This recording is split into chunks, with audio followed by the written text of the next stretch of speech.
In this video, we are going to see how to convert video to MP3 and how to set as a ringtone in iPhone iOS 26.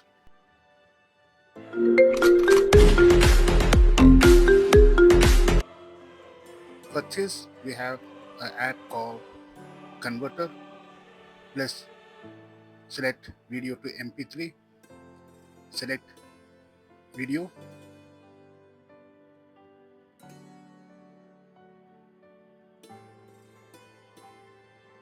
and later tap on this refresh button and you will see MP3 or M4A. So in my case, I am selecting M4A.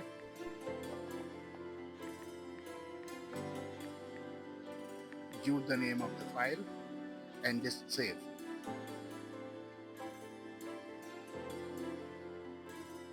Save in files.